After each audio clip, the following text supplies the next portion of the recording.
Records TV Vlog, panibagong videos na naman natin ipapakita ngayon. So ito guys, ipapakita ko ang ating ginawa dito sa Brentwood Capas, no? Ayan. So ito ang kinalabasan ng ating ginawa dito sa Brentwood Capas Tarlac. Dito yan sa subdivision na nakuhaan ko rin ng bahay, no? So tara, pakita ko sa inyo. Let's go! Pakit tayo ng hagdan, no? Ito yung hagdan. So ayan yung wall. Ayan. Ayan yung kanyang ilaw. So, naging two-way na po siya, no? So, mayroon tayo dito nilagay na outweight. Ayan, mapapansin nyo. Pag akyat nyo, ayan, makikita nyo, naka-off. So, bubuksan natin. So, ayan na po yung light niya. So, akyat tayo dito sa taas. So, maliit lang ang area nito, pero ginawa natin ng 2 bedrooms. Ayan, so kung gusto mo patayin dito sa may hagdan, ayan, papakita sa inyo. Kung gusto mo patayin, dito mo lang pipindutin. May switch yan dito. Buksan natin. Ayan, 3 colors po yung light niya. Ayan po. Ayan, 3 colors po yan. So, ayan po yung baba, no?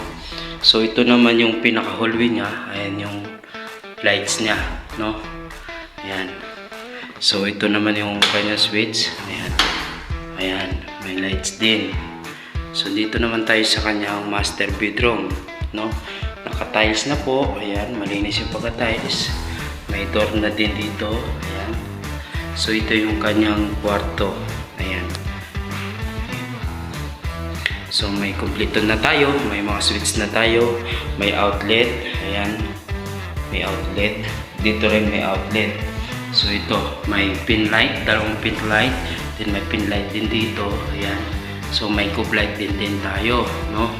Nilagyan natin ng RT na lang yung kwarto. May kublay tayo. So, ito ay sa pin light. Ayan. Naka-off yung pin light. Ayan. Naka-off yung pang center na light.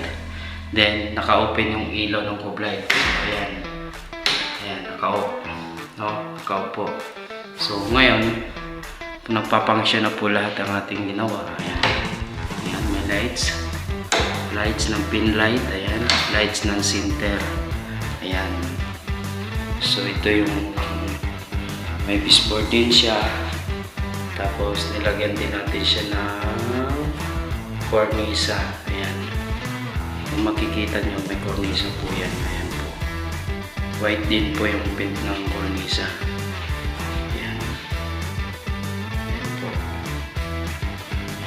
So dito, ayan, may mga ano na siya, flaxit na yung door. Ayan, papangsyon naman po lahat. Ayan po. So, nilagyan po natin ng door casing. Ayan. So, ito naman yung second bedroom. Ayan. Okay nyo yung second bedroom.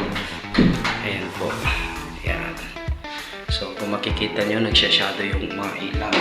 So, ito naman yung kinalabasan niya, no? Ayan. Ayan po yung naging 2 bedrooms na po siya. Ayan po.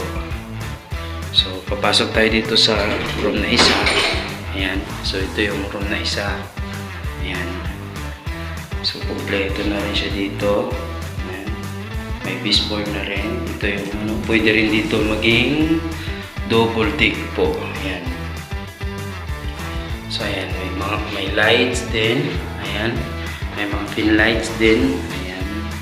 So, may switch din dito sa loob. Isa sa center, sa mga pin light yung isa. Ito naman yung outlet. So, kung magkakaroon siya dito ng table, no? Closet, na maliit din. So, okay. Pwede po siya. May mga abang na po siyang outlet. So, ayan. Ayan na yung kinalabasan ng ating ginawa dito. So, tapos na po siya, guys. Ayan. So, ito na. So, may susunod na naman natin yung guys, yung baba, no? So, baba. Ayan. Ayan siya, guys.